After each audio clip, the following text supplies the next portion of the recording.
Hello, everybody. Welcome to the last episode of the decade of MGR Unplugged.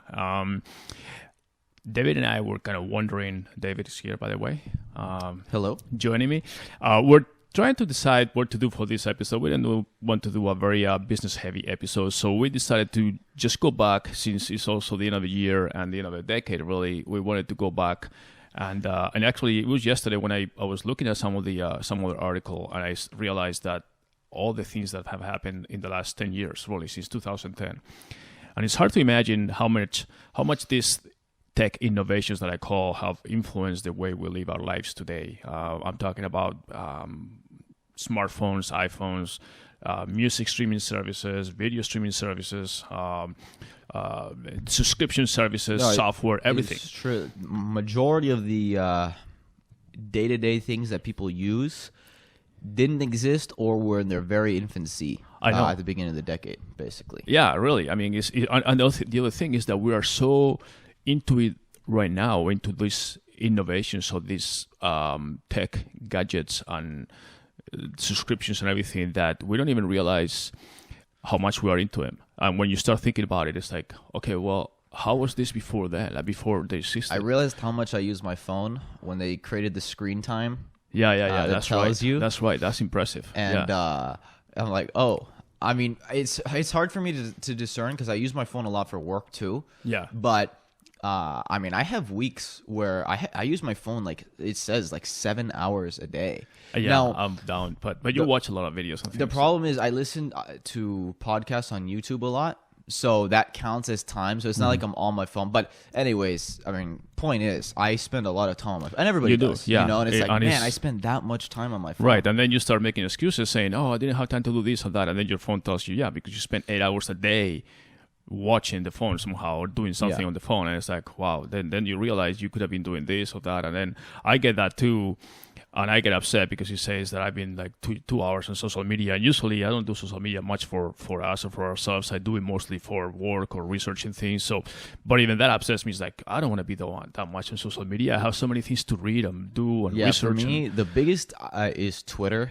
I can spend a lot of time on Twitter, and I set daily limits for myself. I cap it at 30 minutes a day. Right. So that when I hit that, it says, hey, get off Twitter. But anyways, let me go back and so the first innovation that I really when I look back that made me kind of think about how fast time goes by is the iPhone, because I got my first iPhone when it was the iPhone 4, and the iPhone 4 came out in 2010 mid-year, like June or something, and I remember that because I was a hardcore BlackBerry user. As a business guy, I always loved my BlackBerry. I had texts, I have emails and everything. I didn't care much about the apps, about all the music and whatever came with the iPhone back then. I could care less. I just wanted my BlackBerry to work and send emails and receive emails and all that stuff. And I remember back then the biggest thing was, it wasn't just you. It was lots of business people saying, yeah, but for email, BlackBerry's the best. It became a verb. And it was funny that back then it was like, oh, I don't want to use email on my iPhone. And now everybody uses email on their iPhone. But it's like back then it was unthinkable to use your work email on an iPhone. Yeah, and another key aspect for me to embrace the iPhone was the fact that before, if you remember, the iPhone was just tied up to AT&T as your provider. Right. And a lot of people that were using back then Sprint or Verizon or any other plan just could not use the iPhone. They had to either switch providers or stay with their other phones, you know. So the iPhone 4 was the first one that became available with multiple service providers, including Verizon. So I also switched there. My last BlackBerry, I remember, was the BlackBerry Storm. And that's the one that BlackBerry started looking at the iPhone and they made the full screen with pseudo icons and apps that you had to press, but it was actually a sensitive touch. You actually felt the glass pushing. Yeah. But it wasn't the same experience. And then you had a camera too to do like little videos and stuff like that. So anyways, I got my iPhone and I think it was the 4S actually. I didn't think that I got the first one. I think it was either the 4 or the 4S. But needless to say, after I got the iPhone and I figured out how to set up my email with the iPhone, my work email and all that, all the accounts and all that stuff, is like, wow, what did I do all this time without it? So obviously now I use, and I have the 10 now, and from there I I just became an iPhone user, but that's one of the things that changed the way we do a lot of things. My first smartphone was actually, I think it was the first ever Samsung Galaxy, like the first one they released. Because back then I didn't have any like allegiance to any group, and that wasn't as big of a deal. Like now people say, oh, iPhone versus Android, and I just was like, well, the iPhone's expensive, and I get all the same stuff. There's apps and good camera and all that on the Samsung, so why don't I get that one? And I did, and yeah, I mean the Samsung Galaxy was good, but once I went to the iPhone, I didn't go back. I've been iPhone ever since. Yeah, no, and the fact that I don't know I think this is I'm not sure, but the iPhone 4 is also the first one that had the front-facing camera that allowed people to start doing selfies, and that's another thing that changed the way we use the iPhones or the phones today. They were the first one that every phone, most of the phones, even the flip phone stuff, they had this camera where you could take pictures and everything. But when people started taking selfies, the iPhone 4 is the first one that put a front-facing camera. We can switch it. Yeah. I can't even imagine a phone without a front-facing camera now. I know. Funny. But that was basically the first one that came with that. So you could actually take your picture and see on the screen, and that was the selfie. Before you would take pictures and trying to guess where you were in the frame. That's right. So that was another thing that we're talking about, tech innovations that change our lives. I mean, now selfies are like everywhere. I mean, it's become the norm. I mean, some people take more selfies than actual pictures of places. And I think that's most people. Yeah, now. Well, exactly. I mean, a lot of people go to places, and it's incredible. That's another whole discussion. But you see people that go to major travel monuments and everything, and all they care is about taking a picture of themselves. Yeah, do it for the gram. back to the monument, and then they don't even care about the Grand Canyon or anything. They just take the selfie with the Grand Canyon behind. But it's more important for them. Restaurants that have food specifically so you can take pictures of. Yeah. Everybody does it for the gram these days. If you can't post it on Instagram, did it really happen? That's what people ask. Yeah, exactly. All right, so let me jump forward to 2011 now. And Spotify came to the US. That was another major. You remember we had Pandora and all these other. I used to have a subscription to Pandora. Oh no, I think I had the free version of Pandora or whatever. Right, and there was all this controversy with Pandora because it was like streaming free videos and stuff, all the lawsuits and everything else, and then Spotify came to the US with a slightly different business model, but it was basically music streaming service. And I don't know if they had a subscription model back then, or they started later. Oh, well, I think they did. But I remember I had the free version, and I was like, I don't mind some ads. I can deal with the ads. And then once you end up getting the paid version, it's like, I cannot go back. Right. I mean, you get the ads in the middle and all the stuff, and then you kind of get used to it. And then, I did the same thing. I started just saying, you know what, I enjoy this a lot. Because it also expanded into many more artists. They made more agreements. They have new albums. They have all these, and then obviously we get to the podcast and everything later. So it's like, you know what, it's worth it for me to just pay the subscription. And I think they have it. Maybe they still have it like this, where you couldn't just select a song and play it. If you had the free version, you had to play like the whole album. And but you couldn't. You couldn't do the order. I think you could only do shuffle play. Or one of those things. And like if you wanted to listen to a specific song, you couldn't just click on it. I think it's still like that. I'm not sure. I haven't had the free version. Yeah, there were a few restrictions, but I mean, it's okay if people just. What do you do? I don't know. All right. Oops. Okay, so you couldn't do just for those listening, the microphone fell off for a second, so that's what happened. Yeah, well, you need to watch the video because sometimes we don't do outtakes here. We actually do everything live, so don't mess with the microphone. Just leave it alone. Well, it's just a little loose. It's fine. Keep going. It's good. So anyway, Spotify came to the US. That was 2011. We're now 2019. Spotify is becoming a major music podcasting platform now, as we discussed in the previous podcast. They started getting heavy into the podcast platform as well, and I think they want to become like a major. They want to be the Netflix for audio, right? Exactly, and they are rapidly becoming that. So, and I think we were discussing this off mic the other day that as far as podcast players, that you said that your new favorite is actually Spotify. And we both agreed because I use one called Overcast, which I think a lot of podcast listeners do too. It's pretty good, but I think you and I both agreed that, and a lot of people, that the Apple one is just so bad. I'm very disappointed. I haven't seen any improvement with the Apple Podcast, probably I iTunes. think a lot of the changes they've made in the last year, especially to the homepage and discovery, I think it's worse. Yeah. They made the top charts impossible to find now. Yeah. They only promote, this is the gripe as smaller podcasters that we have, which is basically unless you're from some major media outlet that launches a new podcast or you're some type of celebrity, you have no discoverability on Apple Podcasts, but Spotify and other platforms have better discoverability. And I think that Spotify will become the biggest podcast platform. Yeah, I think so too. I mean, they have more. It's like for Apple, it's like a sideshow, and they have it there, and they haven't really improved a whole lot over the last few years. And as I actually have like, I don't know, probably a dozen that I listen to randomly. And when I want to go back and search something, it's almost impossible. Yeah, the search function sucks. Yeah, it's really bad. One thing I did here, and this is funny because I think I told you this and you were shocked, which was up until a couple years ago or a year ago, Apple's development team for the podcast app was like less than 10 people. Okay, and this is an app that's used by tens of millions, and it was like a tiny little team. And now they finally are bringing in more people, and supposedly next year they're going to have a lot more features and they're going to expand it. I hope so, but it's been a long time coming. Another event that happened also in 2011 is when Netflix made one of the biggest mistakes they made in their existence, actually. When if everybody remembers Netflix, they were fighting heavily with Blockbuster Video, and then they were doing the red boxes. Remember Redbox? Yeah, Redbox too. And they were doing the mailings, DVDs for the movies. Were fighting against Blockbuster. You had to go to the store and pick your movie and then return it and all that stuff. So they made it much easier. But then they started getting into streaming when streaming was very young still, and which is fine. But what they did is, they decided to have two different subscriptions for video DVD viewers and for streaming video viewers.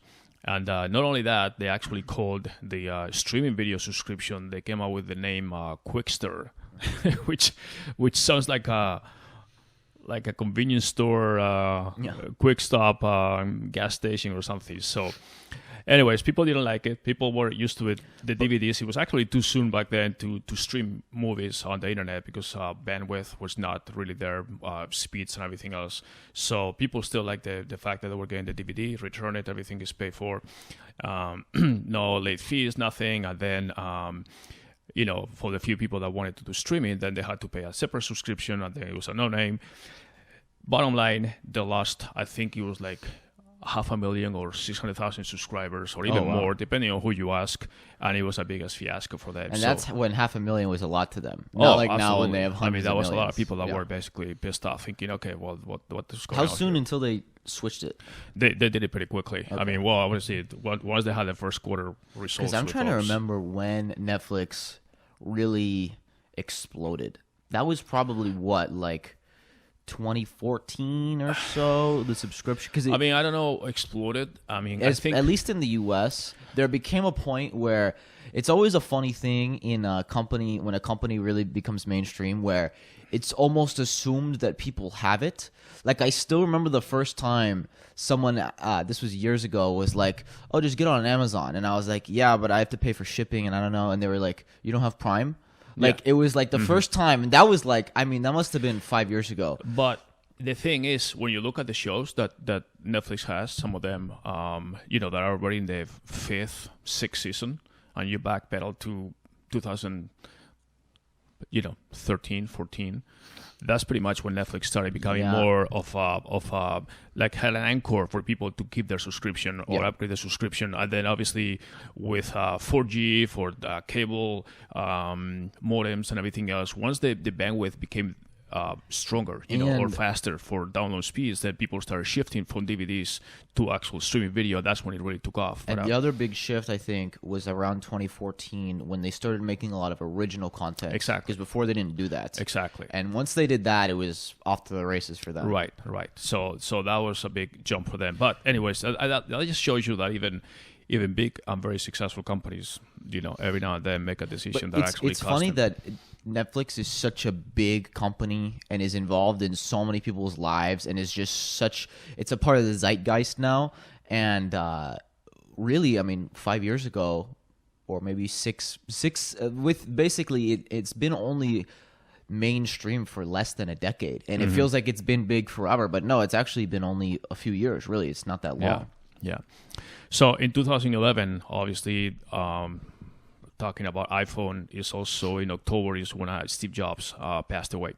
So I mean, it was something that was. It was obviously sad news, and it was somehow expected. He had been fighting this fight with cancer for a while. He already kind of set himself aside from the daily operations or active role at Apple, and then sadly he passed away. So a lot of people were afraid that Apple will never be the same and all that stuff. I personally think that Tim Cook has done a fantastic job over the last... Did you read the Tim Cook Yes, biography? I read the biography, yeah. Because in that book, didn't they say that Steve Jobs was stepping down, but that it was kind of an unspoken thing that he was still going to be running the show from behind the scenes a little bit, as far as the product development side? Not really. I mean, I didn't get that perception. I mean, I think he really trusted Tim Cook. Well, he did and he didn't, because remember Walter Isaacson, who wrote Jobs' biography. Yeah. He said that, this is a quote from from Steve Jobs, that he didn't put in the book on purpose. That he basically said something along the lines of, Steve Jobs said, Tim is the best operations guy I've ever met in my life, but he's not a product guy. Something like that. Yeah, he did say that. And but so at the that's same why time, I thought that it was kind of like, yeah, he's not going to be running the day-to-day jobs, but on the product development, he's still going to be very much involved. I mean, it was known that he didn't have the creative genius that Steve Jobs had. But he was more of a practical operations guy, which basically that was the deficiency of Steve Jobs. I mean, Steve Jobs, as creative genius as he was not the best example of a leadership person for a campaign, for a company, as far as management skills and things like that became very well known after the fact, or even during his life. But I mean, he was like a cult. People follow him, and people have faith in him, and those who didn't basically ended up leaving the company. Right, and the truth is, if you were to have one skill or the other, maximum operational efficiency or insane creative vision, the insane creative vision is the more important, Yeah, and honestly, after 9 years later now, I mean, Apple still is thriving, and people used to say, oh, it's a one-trick pony. They have the iPhone, and then the 2, the 3, the 4, the 5, the 6, and so forth, and then the iPads, and how much more they're going to have. I mean, they have a lot of innovations coming down, and, they have all the health apps and the wearables, and I think now they have the Apple Plus, the streaming service. Well, the big thing for them, hardware-wise, and this is, I don't want to get into a whole conversation about this, will be, because this is well known that they're developing, is the AR.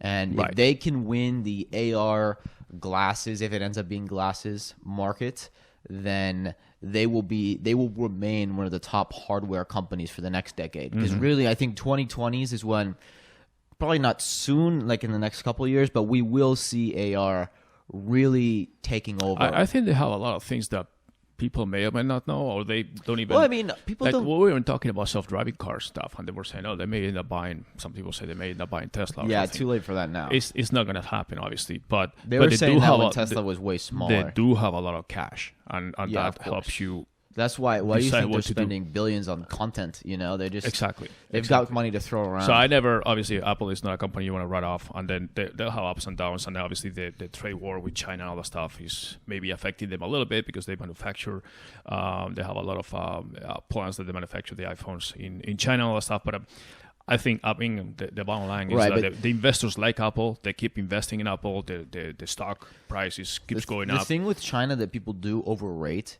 is that, yes, of course, if supply chains get messed up because of the Chinese trade war, it's going to hurt. but it's not going to just hurt Apple, okay? No, Everybody has exactly, their supply exactly. chain. So it's not like it's going to be just Apple. I think that's overblown when people talk about Apple. Plus, if any company has the money to uproot their entire supply chain and move it somewhere else, it's Apple. It's going to be other companies who are cash-strapped who don't. Yeah, and they can. I mean, even if they decrease their profit margin by like 10, 20%, okay, it's not going to hurt their bottom line that much. I mean, they can start manufacturing things locally and still be a very successful company. So bottom line is that people still buy a lot of iPhones and buy a lot of iPads and rely a lot on Apple podcasts and movies, and now Apple Plus. We'll see how that works. They have their own AirPods, the Apple Watch. They have a lot. They have a lot of stuff going on. So there's no longer a one-trick pony like they used to say. I think they have a lot of technology and a lot of things that were coming down the pipe. So I really have a lot of faith in that. But yeah, anyways, I think Apple with Tim Cook has done really well. Obviously, Steve Jobs was the pioneer, the inventor, the genius, and he will always remain that. But I think it's been now 9 years, and obviously Tim Cook deserves the credit too. Who would you say is company of the decade? Would you say it's Apple? I think it's probably between Apple, Amazon, maybe Netflix. No, I definitely don't think Netflix. I think probably Amazon, because Amazon... Facebook, if the last 2 years of this decade have not been great for them, but the first 8... I don't know if Facebook, because Facebook is also being the controversial company of the decade. I know you weigh everything else. Yeah, but if you look at Facebook, if you put it from a numbers perspective... Yeah, I mean... In 2010, Facebook was worth probably, I don't know, 20, 30 billion. As far as valuation, yeah, obviously. And they bought Instagram... They grew massively. They bought WhatsApp. Any of the tech companies, like even Microsoft. I was going to say Microsoft is a dark horse. Yeah, exactly. They're old, but they made a lot of big moves this decade too. Satya Nadella has also done a great job after Steve Ballmer retired and all that. So I think, as far as the company of the decade, you kind of put everything together. I think Amazon, because Amazon used to be. I think it's between Apple and Amazon for me. Because think about how successful Apple's been this decade, too. Yeah, as far as profits, no one's made more money this decade than Apple. They have, but Amazon has also learned how to expand from a company that was famous from Jeff Bezos to say, hey, even if you're investing with us or on us or investing in Amazon to get like quick profits, you should invest in Amazon, because we're more about expanding and growth than basically making immediate profits. But now they're making both, and then they started with Amazon Web Services, and they get into the grocery store market. They're going to get into pharmaceutical companies. They've grown so much in so many fields, and now they're becoming profitable, very profitable. That Bezos did win. I actually put this in my weekly Monday newsletter or Tuesday newsletter that. I think it was a poll of Fortune 500 CEOs and CFOs, and they voted Bezos as CEO of the decade. I agree. I have to agree. I think. I like Apple, but I think on a global perspective, I think Amazon. I would probably say Amazon is the company of the decade, as far as how much they turn things around from almost like what I call the sacrificial years, where they were just focusing on growth over profits, and then they became both growth and a profitable company, and investors obviously know that. So that's my take. But yeah, like I said, it's very close with Apple as well. So, anyways, we're going down to 2012. I think my only highlight from 2012 is that Facebook ended up buying Instagram, which was a smoking deal. Because it's hard when you put like who's the company of the decade. If you broke it down, who's the company of 2011 through 14, 15, I think it's Facebook, because this is when Facebook exploded way past 1 billion users. They bought Instagram. Instagram exploded. Now is past 1 billion users. They also bought WhatsApp in 2014, right? So if you kind of break it down into smaller segments, 2011 through 15, basically up into the last few years when Facebook's had their other issues. But you also need to, if you consider a company of a decade, you also need to consider the bad things that the company has done. Right, so, I know. On the controversial column, Facebook has been extremely controversial. Like, I'll put it this way. And you get into the Cambridge Analytica, this or that. I mean, Amazon has not had those kind of issues. Let me ask this question then. If we were in 2015, 5 years ago, halfway through the decade, saying, okay, who's most likely to win the Company of the Decade award? I think you probably say Facebook in 2015, because this is before they had any trouble. This is when Mark Zuckerberg was rumored to be running for president. I mean, this is when this is when they were at the top of their game, and people loved Facebook, loved Instagram. There was no controversy. I think that Facebook kind of had, not that they care about being company of the decade, but it metaphorically had this award in their hands and totally squandered it in the second half of the decade. Isn't it funny that we've been talking about company of the decade, and we have Facebook and Apple and Amazon and maybe even Netflix, and we haven't even said Google?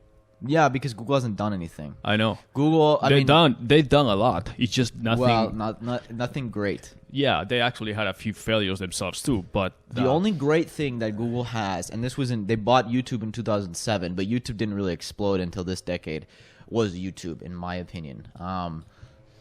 I don't want to get into a whole Google argument, but to me, it wasn't definitely Google Plus. Google has had one great product, and that is the search engine that they built 20 plus years ago now, or maybe it was exactly 20 years ago, 1999, right? Yeah. And they've been basically riding on the coattails of that ever since, because every other product, Gmail's good, Chrome is good, but those only make sense because of Google.com, because they're an engine to drive to Google, more data for Google.com. Well, I mean, they have a lot of things that they've done too. I mean, some good things and not so good things. I mean, I think the Google Docs and basically all the cloud-based documentation service is good. I mean, but all of that is not money making. No, I know. They have all of these things that they give for free, and rightly so. It's part of their strategy. I get it.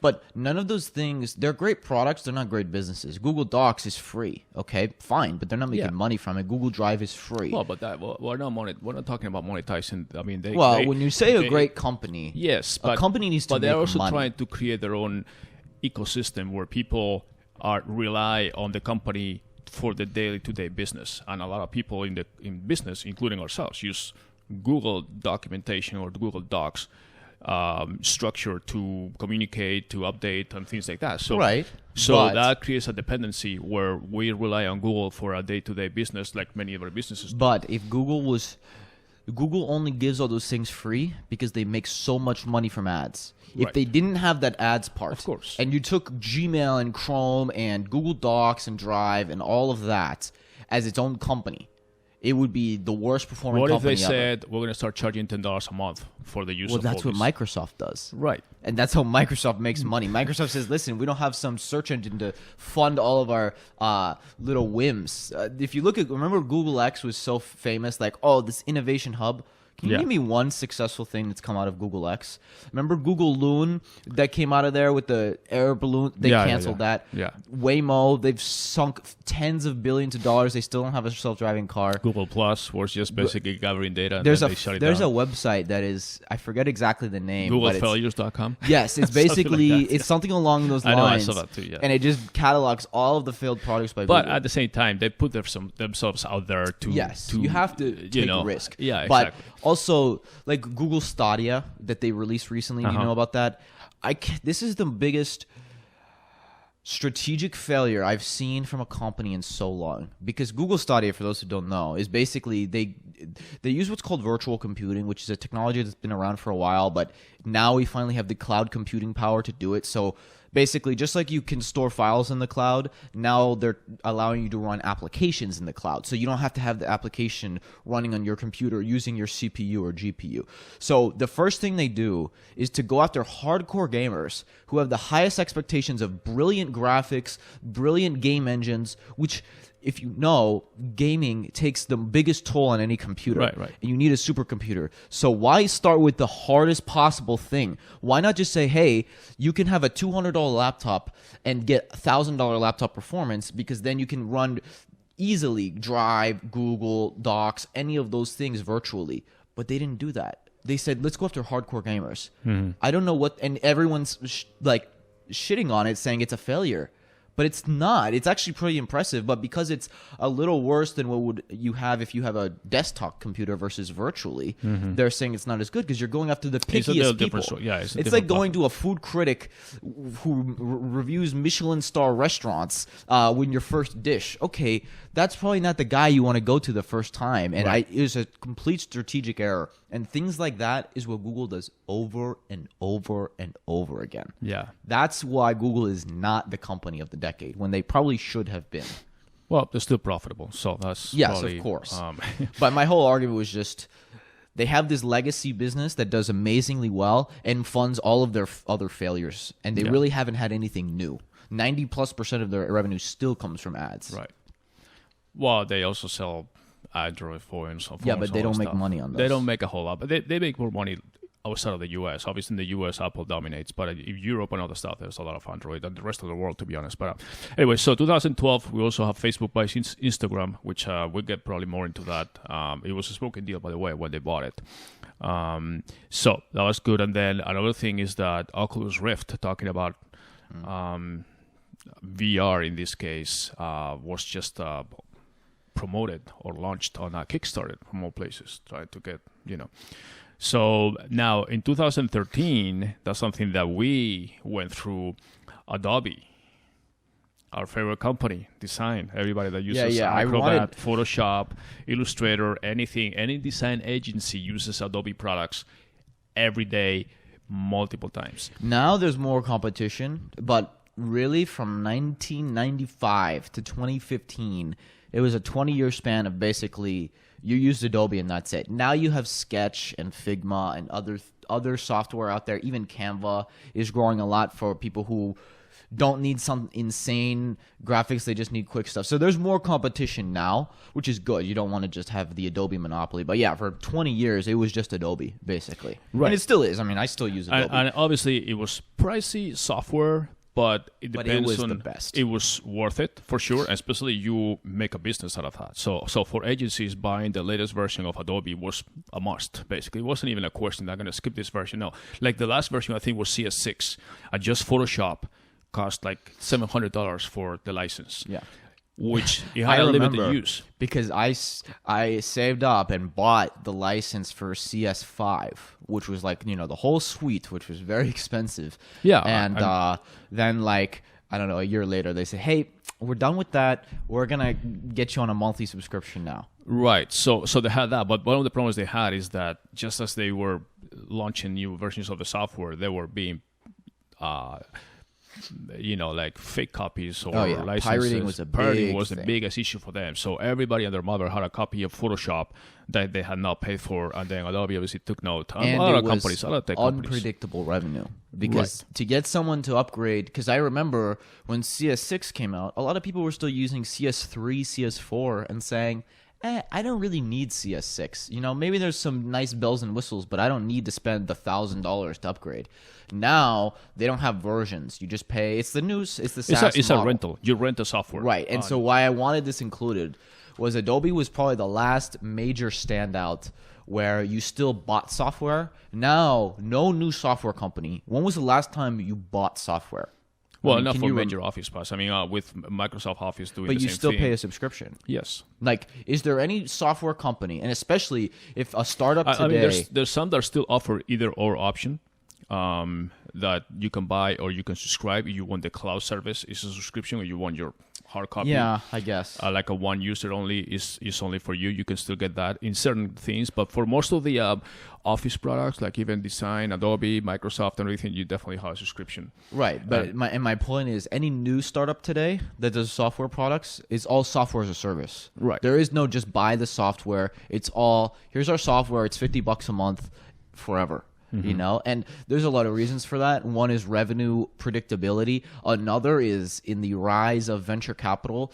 When you're looking for exits, a company with basically, if you have two identical companies and one does $100 million a year in recurring revenue and another does $100 million a year in non-recurring, just they have to get that revenue every year, the recurring revenue company is going to sell for a much higher multiple. And that's why everybody switched, because the $100 million company is worth easily $1 billion. The non-recurring could be worth $300 million. Well, Adobe actually made more money. As much as people didn't like the subscription services, I love it now. I was very against it, but now everybody, nobody likes it. It's human nature. Nobody likes change. Right. But then when you realize that my software is always updated, I always have the latest version, and then I'm used to paying this money, and in reality, they just avoided people that were basically pirating the software. So Adobe as a company is doing much better now, and they never look back. I mean, they just basically, and that's the trend, like you said. So, all right, so we finally also, without getting into political controversy, 2013 is the year that Edward Snowden basically revealed of the NSA's PRISM program or project, basically about invading privacy and all that stuff. And obviously the rest is history. There's been a couple of podcasts with him lately. You can go to Joe Rogan. I think Kara Swisher also had a podcast with him. He came out with a new book, by the way. That's the reason for the podcast. He was promoting his book where he tells his side of the story. So if you're interested in that topic, I think both of the podcasts were very interesting. And he's obviously in Russia still. So anyways, that was when it happened, which also tells me that time goes by fast. Because I know. It looks like, when you told me when we were preparing that was 2013, I was like, wow. That was 6 years ago. Yeah, I know. 6 years ago. It doesn't feel that long it's ago. Crazy. Yeah. So anyways, 2014 started pretty early, talking about Facebook acquisition and everything. Started with Facebook buying WhatsApp, the largest messaging service. I still remember when people said it was the worst mistake Facebook ever made. And one thing that is funny is, like, this is very Google-esque, that Facebook still doesn't make any money off of WhatsApp. Yeah, they haven't monetized It's been so much. 5 years. They're little by little trying to put more of... A lot of people didn't even know that WhatsApp now was owned by Facebook, especially people like... Nowadays, but I think it took a couple of years for people to realize Well, that. now that's when they even started using... What is it? By Facebook Yeah, or it's just by something? They Facebook put the now. little signature, the little watermark or something. But WhatsApp is majorly used pretty much everywhere outside of the US. Everybody that I European need to people- talk to in Europe, Yeah. I use WhatsApp. In Right. the US, it's not as big because iMessage. we have iMessage. Right. But yeah, anybody I talk to in Europe or Asia, it's WhatsApp. It's always WhatsApp. Yeah. In fact, they give you their WhatsApp address much before they even give you anything else. So, anyways, Facebook owns it now, so they have a lot of consumer data when you consider Instagram, Facebook But itself, they and do WhatsApp. not read messages.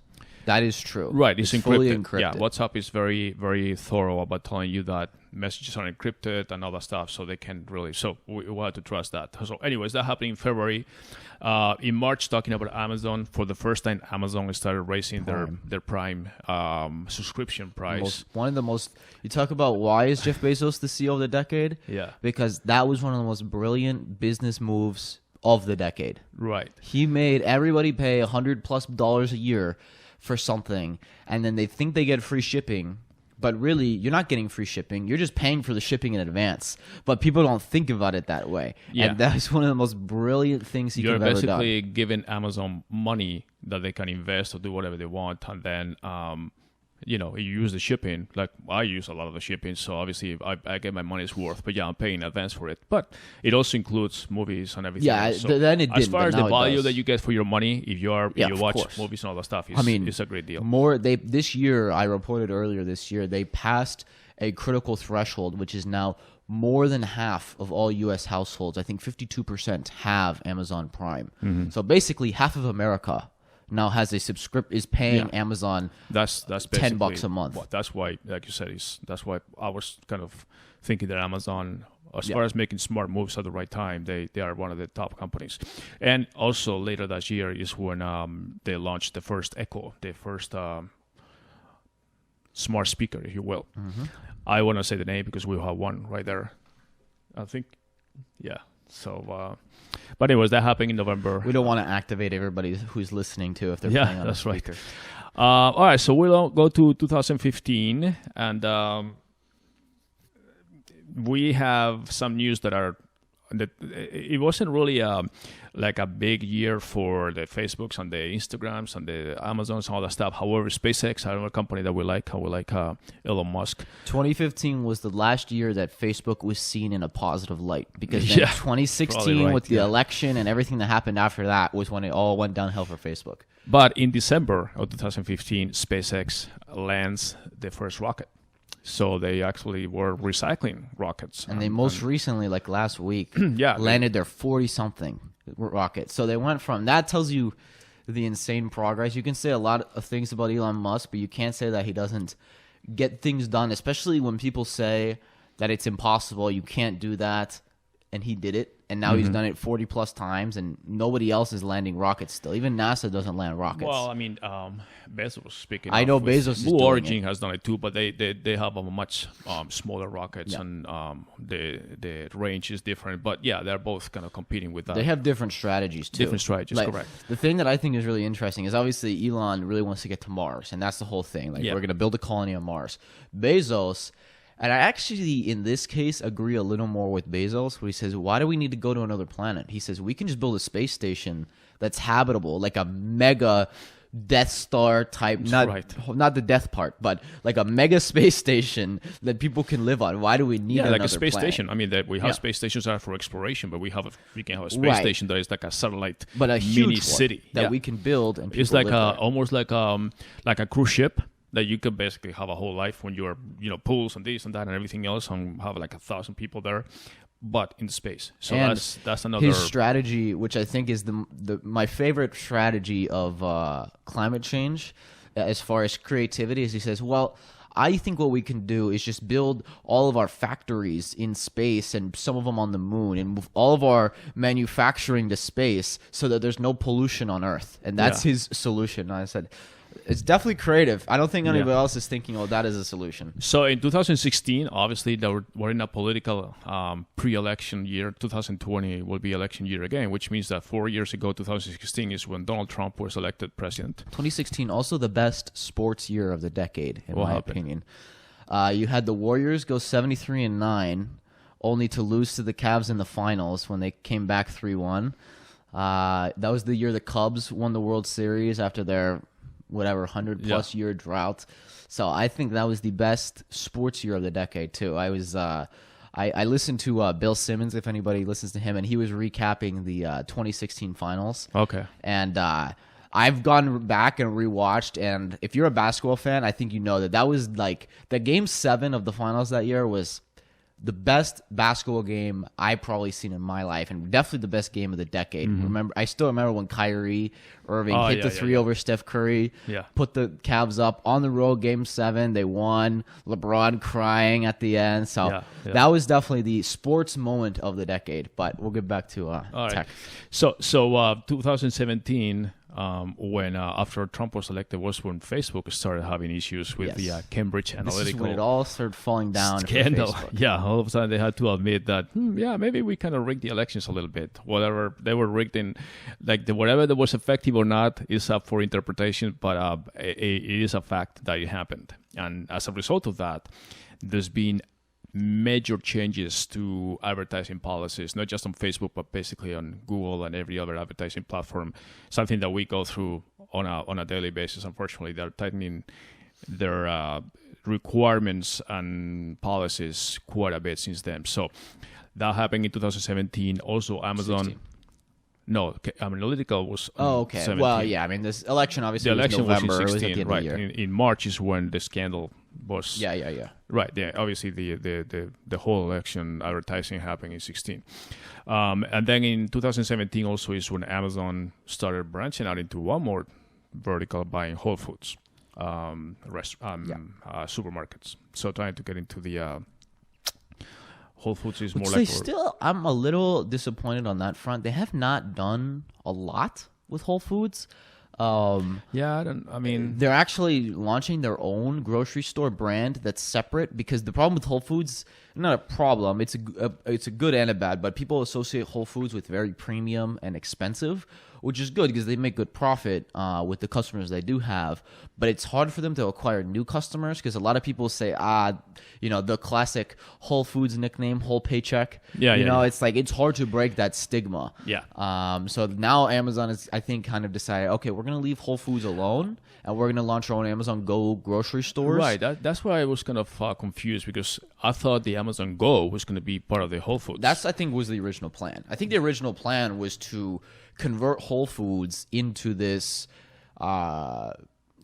fully automated grocery chain. Right. But then I think they decided a change in strategy on that. Now, Whole Foods, they are still testing I think in 10 years, every grocery store will be automated anyways.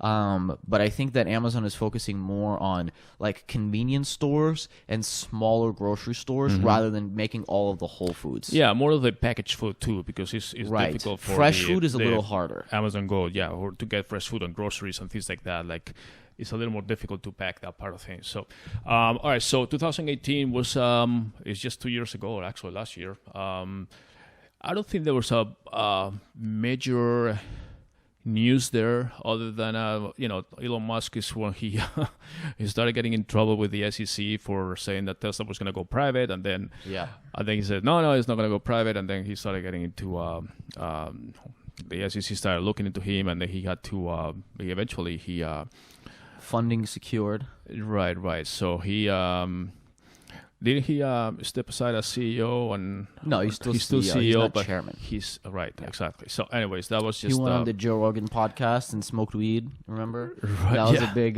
controversy. Right. Stupidly so, but whatever. I'm trying to think what major things. I mean, 2018 was definitely the year we were talking about Facebook when Zuckerberg and basically all these guys had to start going to Congress and talk to them. Even Sheryl Sandberg, who has been kind of a darling of the tech space. She had just written the book Lean In, and it was like a leadership book for all women and all that. And then all of a sudden she became her own scandal for her own thoughts. And so, that was something that was a little black eye for a lot of big tech companies, especially the Facebooks and the social media. Social media in general, I think, started being more scrutinized by people, creating this dependency, and also I think it's gone too far the other way. Yeah, like they're now being blamed for everything, psychological issues and all that stuff. And it's like, okay, people at the end of the day have the choice of just shutting it down. I think it's too much of this, like, victimizing social media users. It's like, okay, like, I'm a normal person. Sometimes I realize, I'm using it too much. Let me put this down and focus. Okay, it's not that hard. People make their own choices. It's like, it's no different than TV. Oh, people are glued to a TV, watching too much TV. Okay, well, turn it off. I think how hard is that? I think the argument can be made that for younger people, like kids, that parents should be more vigilant of their social media use, just because when you're younger, you have less self-discipline and self-control. But like adults who say that they're addicted to social media, it's like, okay, well, you just need to grow up then. I mean, I don't know. Excuse me. Yeah, so 2019, this year. We already discussed the Spotify getting to podcasting as becoming a big...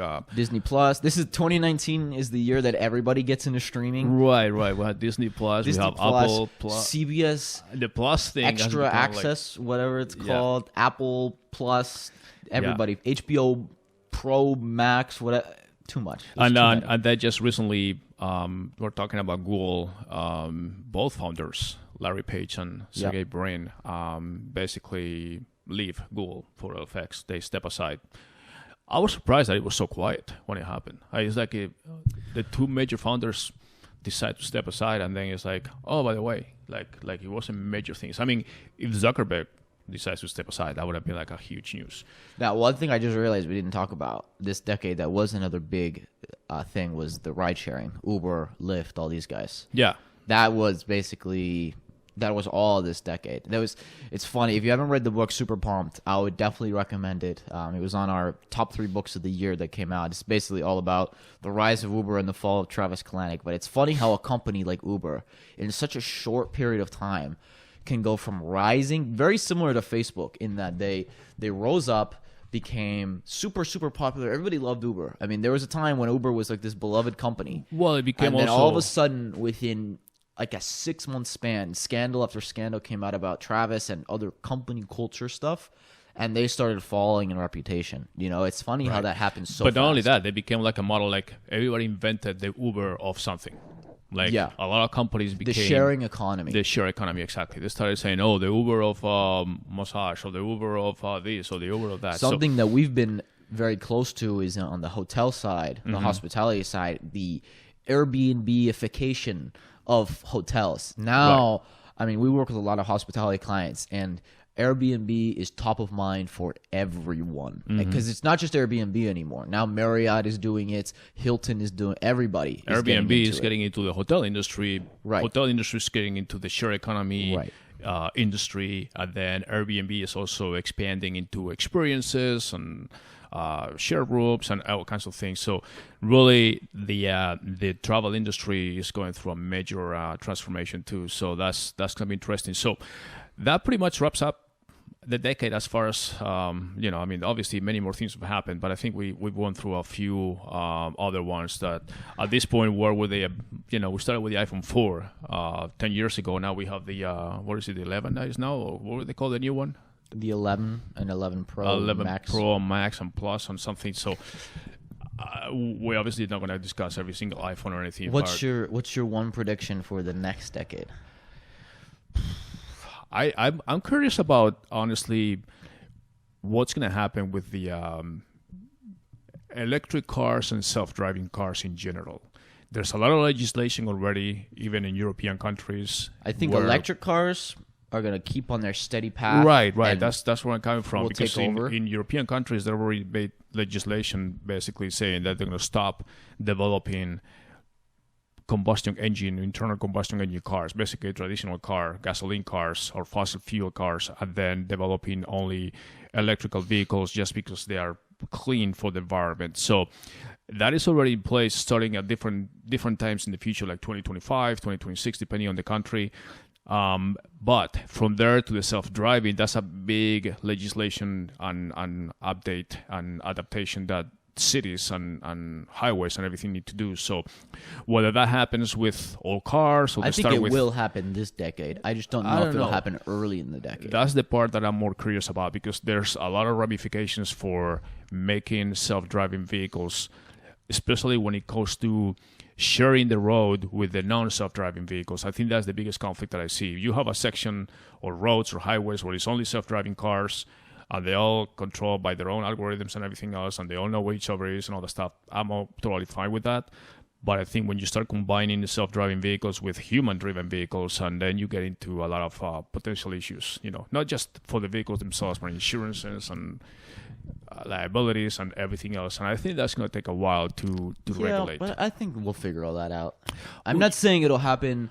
Like, I don't think Elon Musk is right when he said that next year or 2021 it'll be done. No.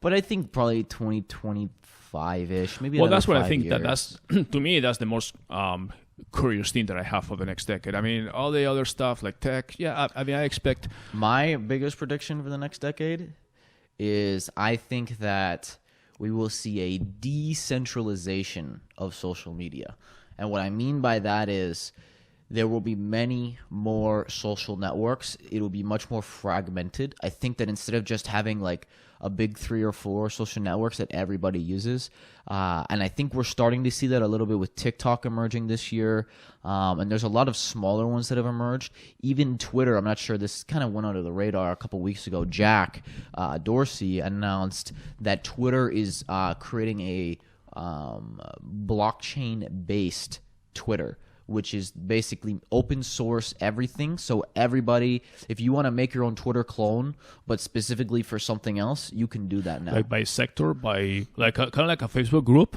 type thing. They just basically you can do whatever you want. Twitter is open sourcing, so you can take the Twitter client and the code and everything and just repurpose it for your own sake. Okay. Yeah, that's interesting. And I think that there will be like 10 years from now, the next decade, I think we could have 20 major social media platforms instead of 3 or 4. That's my biggest prediction. And I think that that's something that not a lot of people are anticipating, but I think will happen. At some point, I think there's going to be a saturation of social media. People only have so much time to be on social media. So like we said in the beginning, when you realize how much time you're on the screen and sharing this and that, it's just like, okay, well, with Instagram and all that stuff, it was the same thing. You start taking pictures and sharing this and sharing that. It's like, you know what? I'd rather just enjoy my life than worrying about putting something so other people know how I'm enjoying my life. It's like you only have 24 hours in the day and you want to do so much stuff. And then I'm not much of a Twitter user. You are more. I don't even use Facebook at all.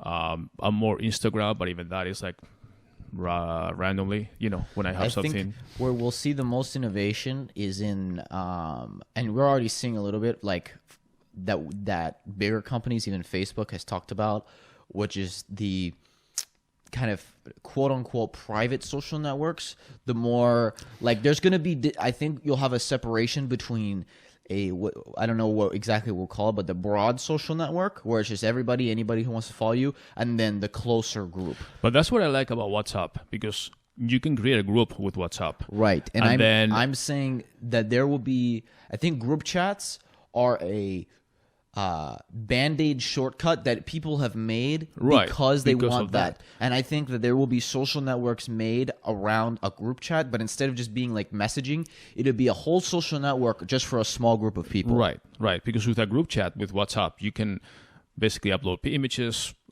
movies, whatever, just share things, and then with a group of people that are your friends, that you hang out with and all that, and you don't need to let the rest of the world with privacy and all that stuff. You basically chat with 10 people, and then they reply whenever they can. They could be different places of the world, and everybody knows what's going on, which is what I care about, just friends, family. The rest of the people that paint a picture of me here and there, I mean, it's just, I don't know. I mean, I'm kind of a little more critical now of how I spend the time on social media, especially when I don't like to complain about not having enough time to do things if then I find myself, like I said, with 2 hours a day of screen time on social media, whatever, So we'll see. We'll see how that goes. I think everything has like a peak, and then it starts kind of consolidation phase and contraction phase. And I think social media will probably get into that, or maybe it starts, like you said, like dividing itself into different mini groups. So that's my major prediction for the decade. I can't wait. We're gonna take this clip, dude. Leave the microphone alone. I didn't. It's just loose. Yeah, because you keep fiddling with it. Okay. Take this clip in 5 years or whenever, when there's a bunch of social media networks, and I'm gonna say I said this in 2019. That's my prediction. Will be. All right, David. Thank you for joining me today and joining the podcast for throughout the year. We'll continue. This is, like I said, the last podcast of the decade. We'll make sure we fix your mic by then if you stop touching it. For anybody watching, if it goes like this, it just falls out. Okay, well, don't touch it. Everything. Well, I can't help it. Okay, anyways, we're going to wrap it up. Thank you for joining us today. Happy ending of 2019, and we'll be back in 2020 with more interesting podcasts. And in the meantime, happy holidays and a very, very great new year to everybody. Thank you. Bye-bye. Bye-bye.